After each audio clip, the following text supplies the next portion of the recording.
Assalamualaikum warahmatullahi wabarakatuh. Halo semuanya, perkenalkan nama aku Hikmah Sabrina dari kelas 11 TKJ 2 asal sekolah SMKN Negeri 2 Purwakarta. Hari ini saya akan mempresentasikan modul ketiga tentang network model. Ada 4 topik pembahasan yang bakal aku jelasin. Yang pertama konsep, yang kedua TCP/IP model, yang ketiga encapsulation dan decapsulation atau name of TCP/IP message. Yang keempat, oscillator model. Lanjut, konsep. Jaringan komputer mengacu pada perangkat komputasi yang saling terhubung serta dapat bertukar data dan berbagi sumber daya satu sama lain. Untuk terjalinnya proses bertukar data tersebut, diperlukan aturan yang mendefinisikan bagaimana kumpulan komputer agar bisa saling komunikasi. Nah, aturan tersebutlah yang disebut dengan networking model. Jadi, bagaimana setiap vendor dapat saling berkomunikasi dengan open standard networking model yang tersedia. Untuk saat ini, open standard networking model yang tersedia dan terkenal ada dua, yaitu TCP/IP model dan OSI model. Selanjutnya, TCP/IP model. TCP/IP model merupakan jenis networking model yang saat ini common digunakan. Jadi TCP/IP itu mendefinisikan suatu protokol agar antar komputer atau utamanya yang berbeda network itu bisa saling komunikasi. Nah, untuk membantu dalam memahami setiap networking model itu dipecah menjadi bagian-bagian kecil yang disebut sebagai layer. Secara dokumentasi, TCP/IP model terdiri dari 4 layer. Namun penerapan dalam real networks, TCP/IP model lebih mudah untuk dibagi menjadi 5. TCP/IP Application Layer. Application Layer berfungsi sebagai antarmuka dengan aplikasi, mengatur bagaimana aplikasi dapat mengakses jaringan dan kemudian membuat pesan-pesan berskala. Di antara contoh servis dari application layer itu seperti HTTP, POP3, SMPT, IMAP, SSH, dan DSB. HTTP itu digunakan sebagai kita mengakses suatu web server.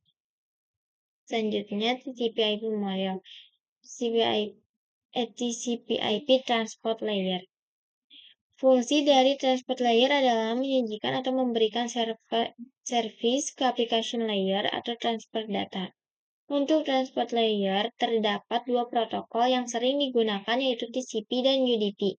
Salah satu mekanisme yang disediakan oleh transport layer, khususnya pada TCP itu adalah error recovery mechanism. Protokol TCP dan UDP. TCP digunakan untuk IP karena support error checking. UDP digunakan untuk video streaming, games, dan aplikasi lainnya yang membutuhkan kecepatan data. Selanjutnya, TCP/IP Networking Layer. Untuk network layer, hanya terdapat satu contoh yaitu IP, dan IP menjadikan dua fitur yang sangat penting yaitu addressing dan routing yang dimana berfungsi untuk menangani konektivitas dan pemilihan jalur. Setiap perangkat jaringan memerlukan alamat unik di jaringan. 1. Addressing. Jadi kalau ada addressing itu bahwa IP address itu sendiri, yaitu memberikan nama pada perangkat di jaringan komputer. Yang kedua, routing. Routing salah satu fitur yang disediakan pada IP di bagian network layer yang bekerja layaknya kantor pos mencari rute tercepat untuk sampai tujuan. Selanjutnya, IP Internet Control terdapat dalam network layer atau layer 3 OSI. Digunakan untuk komunikasi antar perangkat jaringan. Terdapat dua jenis IP address. Yang pertama IPv4. Pengalamannya 32 bit. IPv4 terbagi menjadi 4 blok. Setiap blok ada 8 bit. Jumlah max host 4,294,967,296. Selanjutnya IPv6. Pengamatan 128 bit. IPv6 terbagi menjadi 8 blok setiap blok ada 16 bit. Jumlah maxos ini bisa dilihat sendiri. Dan selanjutnya, TCP/IP data link layer dan physical layer. Data link layer mendefinisikan protokol yang dibutuhkan pada physical layer.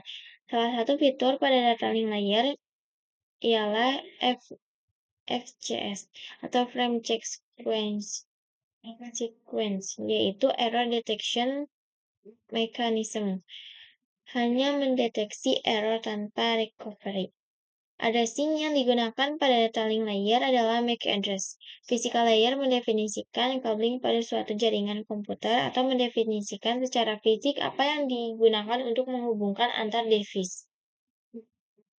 Selanjutnya, encapsulation dan decapsulation. Encapsulation itu proses membungkus data dengan header pada data di setiap layernya. Adapun decapsulation, maka itu sebaliknya. Selanjutnya, name of TCP/IP message. Yang pertama, application layer data. Yang kedua, transport layer data TCP header segment. Yang ketiga, network layer data TCP header IP packet. Yang keempat, data link layer data TCP header plus IP DL header dan data teller frame.